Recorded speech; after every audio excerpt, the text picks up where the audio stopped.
Assalamualaikum warahmatullahi wabarakatuh. Kami dari kelompok 3. Izinkan kami untuk mempresentasikan hasil diskusi kami.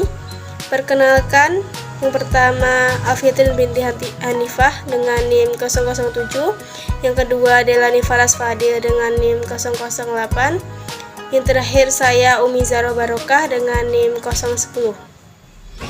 Nah, metode pengumpulan Al-Quran ini terbagi menjadi dua macam, yaitu yang pertama dengan hafalan, pengumpulan dalam arti hifzuhu atau menghafalnya dalam hati. Yang kedua dengan penulisan, pengumpulan dalam arti kitabuhu kulluhu atau penulisan Al-Quran semuanya. Selanjutnya, pengumpulan Al-Quran. Pengumpulan Al-Quran ini dibagi menjadi 3 periode atau 3 masa. Yang pertama pada masa Nabi Muhammad, dan yang kedua pada masa Abu Bakar As-Siddiq, dan yang terakhir pada masa Utsman bin Affan. Selanjutnya pengumpulan pada masa Nabi Muhammad. Upaya yang dilakukan Nabi Muhammad untuk menjaga dan memelihara ayat-ayat agar tidak terhapus dari ingatannya, yaitu dengan cara menghafal ayat-ayat itu dan menyampaikannya kepada para sahabat yang kemudian juga menghafalnya sesuai dengan yang disampaikan Nabi. Kemudian, atas perintah Nabi Muhammad, para sahabat menuliskan ayat-ayat Al-Quran tersebut dengan ke dalam media tulis. Di antaranya yaitu lembaran lontar atau riko, batu tulis berwarna putih atau likhaf, pelepah kurma atau asid, tulang belikat atau aktaf, tulang rusuk adlah, dan yang terakhir lembaran kulik atau adin. Materi selanjutnya yaitu pengumpulan Al-Quran pada masa Abu Bakar As-Siddiq. Al-Quran memang telah terkumpul di ingatan para sahabat berupa hafalan, serta telah dituliskan ke dalam lembaran-lembaran, tetapi masih berupa lembaran yang tercecer. Ketika Perang Yamamah yang terjadi setelah wafatnya Nabi Muhammad SAW menewaskan 70 qari, sehingga menimbulkan kegelisahan di hati Umar bin Khattab, sehingga kemudian Umar bin Khattab mendesak Abu Bakar untuk segera membukukan Al-Quran.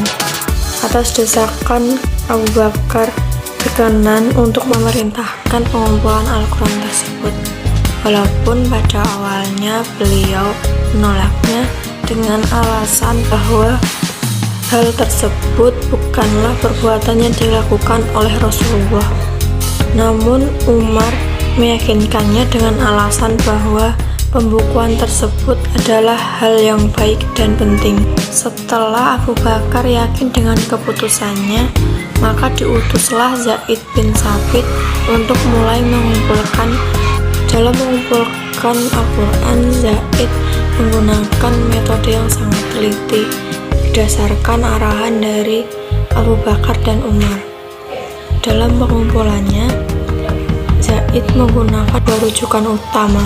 Yang pertama, berdasarkan ayat yang telah ditulis di hadapan Rasulullah dan telah disaksikan langsung oleh beliau.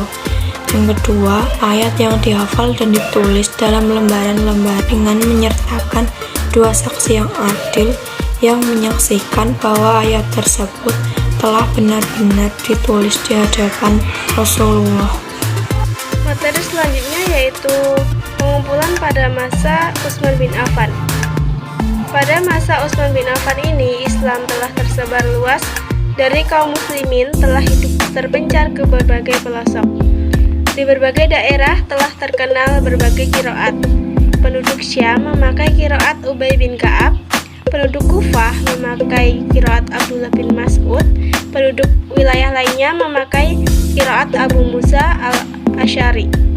Adanya perbedaan qiraat tersebut mengakibatkan pertentangan yang menjadi perpecahan di kalangan muslimin tersendiri. Kondisi semacam ini kemudian didengar oleh Hudzaifah bin Zaman. Kemudian beliau melaporkannya kepada Khalifah Utsman agar segera ditindaklanjuti. Setelah mendapatkan laporan tersebut, Utsman segera mengirim surat kepada Hafsah yang berisikan perintah untuk memberikan Al-Quran yang telah dibukukan Zaid sebelumnya untuk kemudian diperbanyak dan disebarluaskan ke seluruh penjuru. Usaha yang dilakukan Utsman tersebut mendapat pengakuan dari sahabat sehingga mereka meyakini bahwa Al-Quran tersebut telah sesuai dengan Al-Quran pada masa Nabi Muhammad SAW, baik dari segi urutan ayat, urutan surat maupun qiraatnya.